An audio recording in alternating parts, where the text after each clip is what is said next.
Ini makanan halal ya, karena sudah disiapkan. Dengan toyib kan, karena jelas yang mau. Tetapi ketika kita hewan lihat, pernah cerita barangkali ya, ada ayam, kemudian di situ ada gabahnya tetangga. Kalau tidak dikasih kalangan, tentu saja dia langsung makan, karena ada batasnya. Bahkan kalau ada kalangannya pun, ya biasanya di jemur itu kan ada plastik atau kain yang tetap dia bisa untuk makan. Padahal kita tahu bahwa itu bukan milik orang atau tuannya. Itu sebenarnya halal. Jadi ketika manusia tidak memiliki batasan, maka kita tidak ada beda dengan hewan, hanya menggunakan hidayah wijadan. Hidayah wijadan itu naluri. Begitu juga kita. Kucing ini kok banyak benar anaknya ya. Rupanya dia sudah lupa ya antara anak, cucu, kakek dan lain-lain ya. Sehingga kita lihat populasi kucing di mana-mana makin banyak karena dia juga tidak ada etika, tidak ada ijab kabul ya. Nah, kalau kita juga melakukan seperti itu, maka sebenarnya manusia mirip dengan binatang, hanya menggunakan hidayatul naluri. Yang kedua lebih tinggi dari itu adalah hidayatul khawas. Hidayatul khawas itu adalah panca indera. Nah, dengan panca indera itu masih lebih mending ya. Dia bisa membedakan mana sial, mana siri, mana yang halal, mana yang haram. Dia juga bisa membedakan mana yang hakikat, mana yang hanya lip service ya. Dari gimmick itu apa? Penampilan wajah, dari sebuah kecenderungan, gagap atau tidak seseorang itu menjawab. Nah, biasanya kalau gagap itu mesti ada unsur yang disembunyikan. Dengan teknik-teknik seperti itu, maka dengan hidayah khawas atau hidayah panca indera, kita memiliki lebih tinggi lagi, sehingga lebih bisa memberikan penilaian terbaik terhadap hakikat kita, inna lillahi wa inna ilaihi raji'un. Sehingga ketika kita mati nanti, intinya pengen kembali kepada Allah dengan selamat ya. Yang ketiga adalah hidayatul aqli. Hidayatul aqli itu hidayah akal. Ini lebih tinggi lagi karena yang diberi akal adalah hanya manusia. Maka Iqra itu berlakunya hanya untuk manusia. Iqra, bacalah. Bacalah itu bukan hanya bacalah yang ada di Quran, silakan ya. Bukan hanya yang ada di tulisan, tetapi ada hidayah akal yang ada di alam ya. Jadi ada namanya kauniyah, ada ayat kauliyah. Kauliyah dari Quran, ada kauniyah itu ada di alam. Dan dengan inilah maka manusia mempunyai ilmu pengetahuan makin tinggi lagi. Jadi makin dekat dengan ilmu pengetahuan, maka makin dekat bahwa kepercayaan insya Allah ada, hari akhir ada, dan makin dekat kepada bagaimana kita menuju inna lillahi wa inna ilaihi raji'un yang hakiki. Apa itu? Yaitu kita meninggal sebagaimana yang Allah perintahkan, yaitu pada saat meninggal kita punya bekal. Ya ayyuhalladzina amanu taqullaha wa tanzur nafsum ma qaddamat liqad. Ya, wahai manusia, wahai orang yang beriman, bertakwalah kamu kepada Allah dan hendaklah kamu wal tandur, ya, kamu itu menandur apa yang harus kamu akan panen di hari yang nanti. Hari nanti itu adalah hari kemudian, yaitu setelah kita meninggal. Nah, yang ketiga apa tuh? Akal. Yang keempat adalah hidayatuddin, hidayah agama. Agama ini adalah hidayah agama. Ini yang paling tinggi di antara kita.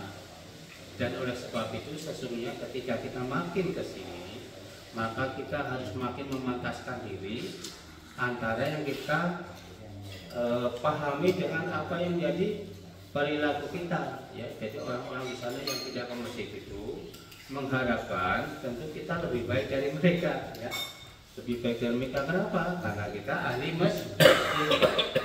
Makanya Allah perintahkan kabura maqatan indallahi an taqulu ma la taf'alun. Apa itu? Amat besar kemukaan Allah kamu mengatakan apa yang kamu tidak kerjakan. Jadi sekali lagi orang yang di luar sana pengen kita melakukan hal itu. Oleh sebab itu, ketika kita berbeda pendapat dengan orang-orang di sana, kita jauh harus lebih memaklumi, karena kita minimal sudah ada di level ke-4. Boleh jadi mereka dari level ke-4 juga, tapi di bawah kita. Karena kalau laki-laki kan biasanya adanya di masjid ya, kalau kita sholat. Nah, sekali lagi, jadi kalau ada beda pendapat dengan yang luar, maka kita harus lebih mengalah. Yang terakhir, dan ini adalah sesuatu yang dimiliki oleh orang Islam dan dicontohkan oleh nabi-nabi dengan kata mukjizat, hidayatul taufik wal maunah.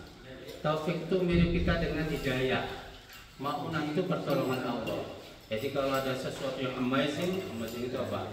Sesuatu yang luar biasa kejadian, misalnya udah ketabrak habis, atau ada bayi yang selamat, itu amazing, berarti malaikat yang bukan sakti, bukan apa, tapi Allah sedang mengirimkan malaikatnya. Termasuk kita kadang-kadang pernah suatu saat ini, kalau di antara kejadian ini mati sih. Saya pernah contoh, ada di beberapa provinsi Jawa Barat, ada anak staff kami itu di daerah Subang kan, ada mobil dia udah di bawah tuh. Tapi alhamdulillah masih tak pernah dia pakai apa dalam standar. Wah, ini motornya motor gede itu. Tapi kalau secara apa hitung-hitungan kalkulasi ini udah meninggal, ternyata hidayatul namanya taufik wal maunah. Dan Allah itu kirimkan pada saat Nabi Ibrahim di Baghdad tidak meninggal. Kemudian pada saat Nabi Musa punya tongkat di jadi apa? Jadi ular. Apa kejadian itu selalu? Tidak. Hanya ketika Allah menghendaki. Kalau punya tongkat lagi, kejadian lagi belum tentu juga jadi ular.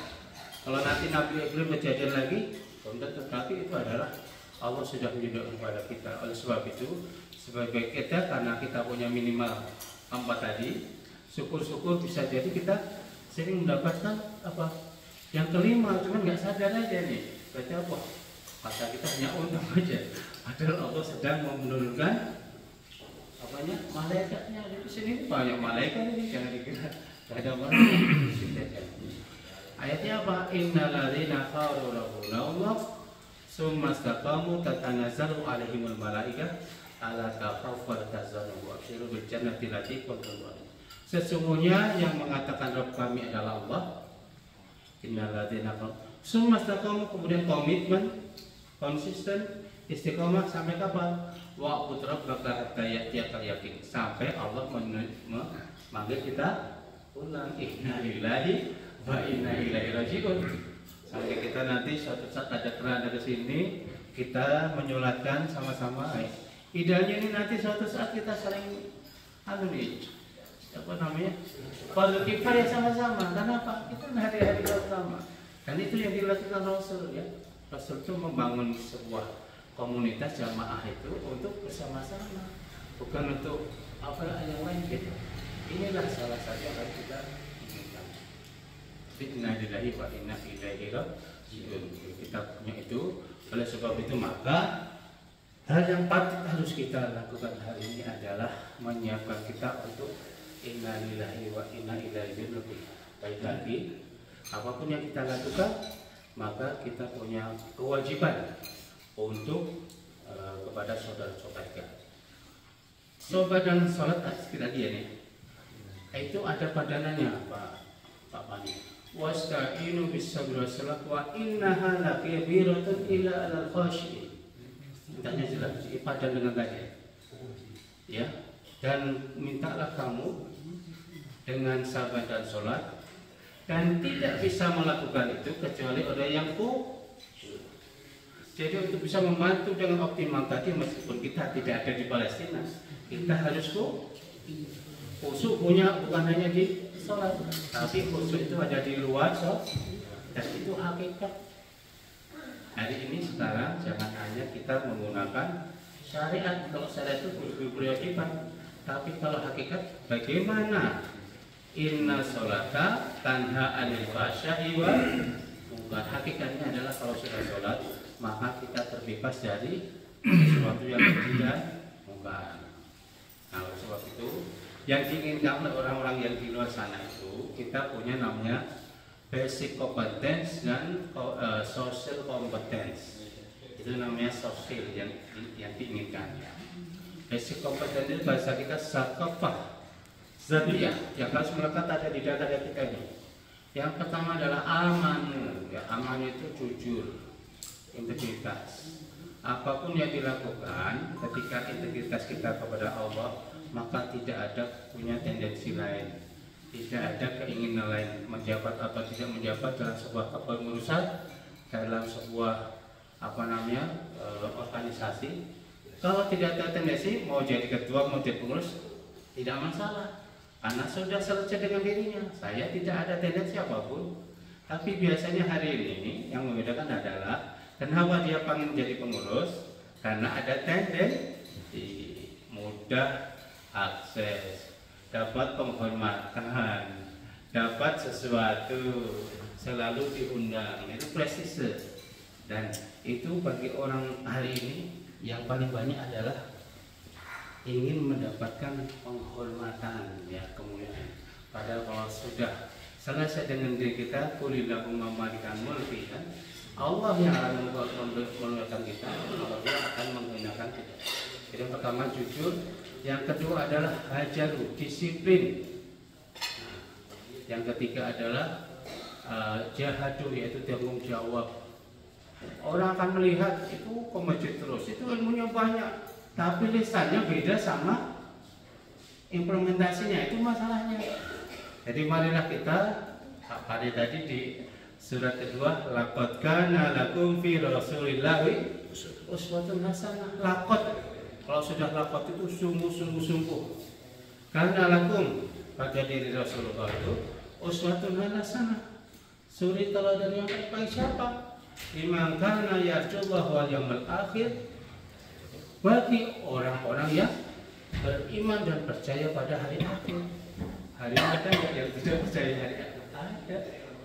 Dan oleh sebab itu innalillahi rajiunnya nggak tahu nanti mau kemana dia. Padahal Allah tidak menyiapkan lagi kecuali surga dan neraka. Mau pergi kemana lagi kan? Di dunia pun kita nggak bisa kemana-mana, tetap pada Allah Subhanahu wa Ta'ala. Laqad kana lakum fi rasulillahi uswatun hasanah liman kana yarjullaha wal yawmal akhir wa dzakarallaha katsiran. Jadi iman kepada hari akhir, liman kana laqad kana lakum fi rasulillahi uswatun hasanah liman kana yarjullaha, yang ingin ketemu pada Allah satu. Jadi wajah Allah sangat indah, sangat kita rindukan sebenarnya. Jadi yang paling dinikmati orang-orang penghuni surga ini nantinya adalah akan berjumpa dengan wajah Allah. Kita nggak perlu lagi nanti sholat, tidak perlu lagi beribadah, tidak perlu lagi, udah cukup di dunia. Jadi kalau ada yang bosan, cuma ada di sana lain nggak lagi. Ya.